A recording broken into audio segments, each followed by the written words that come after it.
देखिए कमर चीमा जो अभी बोल रहे थे, लगता है ये, चलिए भारतीय मीडिया पे आपको कम विश्वास है। द हिंदू बहुत याद आ रहा है।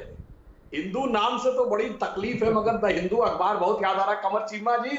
ग्लोबल टाइम्स तो देखिए, चाइना का अखबार क्या बोल रहा है कि भारत ने जाकर हमारे इलाके में कब्जा कर लिया है और भारत को पीछे हटना चाहिए। ये 71 साल हुए हैं चाइना का जन्म हुए, 1949 से। तब से पहला मौका है जब चीन ने यह कहा है कि भारत घुस के आया है। कौन है चीन? आपका मुहाफिज है जनाब, मुहाफिज, जिससे खैरात लेते हैं आप। और आज वो क्या कह रहा है? शांत उनकी बात होने दो, सुधांशु की बात पूरी होने दो। कि भारत और चीन के बीच में बहुत सारा परसेप्शनल डिफरेंस है, जिसकी वजह से प्रॉब्लम होती है। हाँ, उस जमाने में, अंग्रेजों के जमाने में लाइन बनाई गई थी जब आप हमारा हिस्सा हुआ करते थे। उस जमाने से लाइन अनडिटरमिन्ड है। आज चीन कह रहा है कि भाई डिटरमाइन कर लो। तो ये पहली बार हुआ है। और पॉइंट जो आप और उसकी साथ है ना, डिप्लोमेटिकली चीन कहां खड़ा है? 370 पे जाके आज चीन के आगे पूरा आंसू बहाए थे ना। उसके बाद आपके चचा जीपिंग क्या कर पाए? एक लाइन नहीं ला पाए संयुक्त राष्ट्र संघ में। ये डिप्लोमेटिक कैलिबर था भारत का। मिसाइल टेक्नोलॉजी कंट्रोल रिजीम में हम मेंबर बने, चीन नहीं बन पाया। ये हमारा था डिप्लोमेटिक कैलिबर। और मसूद अजहर, जो जिसके मुहाफिज आप थे, आप लाख गिड़गिड़ा लिए, आपका मुहाफिज चीन उसको टेररिस्ट घोषित करने से नहीं रोक पाया जनाब। तो डिप्लोमेसी हो या स्ट्रेटजी, अब हमारा मुकाबला आपके गुरु से है, आपसे नहीं, उस्ताद से है, शागिर्द से नहीं जी।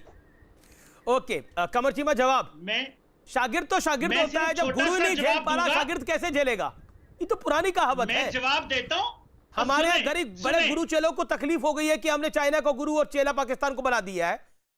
लेकिन ये देखिए, ये भक्त और बगला भक्त वाली कहानी है। जब पिछले साल आपकी पार्लियामेंट ने जब पिछले साल कश्मीर का और लद्दाख का स्टेटस चेंज किया, तो इंडिया के कार्टोग्राफी डिपार्टमेंट ने लद्दाख का और जो अक्साई चीन का एरिया उसको अपने अंदर शामिल कर लिया।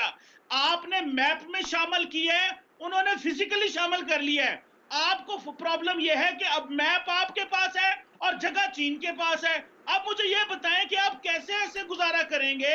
क्या आप नक्शे में घूमते रहेंगे उस एरिया में, या वाकई अपनी फौजें या अपने लोगों को भी लेके जाएंगे? या नरेंद्र मोदी साहब 28 घंटे बाद तो बोले थे, जब आपकी 20 लाशें गिरी थी तो नरेंद्र मोदी साहब की जुबान से पहला लफ्ज 28 घंटे बाद लगा था, क्योंकि गुजरात के बिजनेसमैनों का इन्वेस्टमेंट है चाइना के अंदर, वो सारा पैसा डूब जाएगा।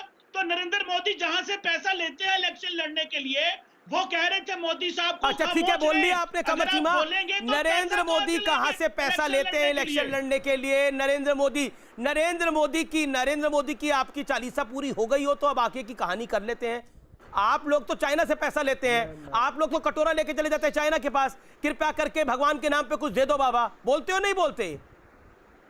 अच्छा, आपके यहाँ तो अल्लाह है, अल्लाह के नाम पर भैया, अल्लाह के नाम पर कुछ दे दो, अल्लाह के नाम पर दे दो। पार्टनरशिप है, दाता के नाम पे तुझको अल्लाह रखे। पाकिस्तान और चीन की स्ट्रेटेजिक पार्टनरशिप, शान तुझको अल्लाह रखे।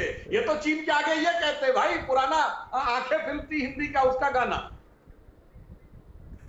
अच्छा, एक साहब स्ट्रेटेजिक पार्टनरशिप इंडिया और पाकिस्तान और चाइना की, पाकिस्तान की और चाइना की क्या है? एक सेकेंड कमर चीमा, कम अगेन, कौन सी पार्टनरशिप है? एक सेकेंड, कोई नहीं बोलेगा इंडियन साइड से, मैं रिक्वेस्ट कर रहा हूं। इनकी पूरी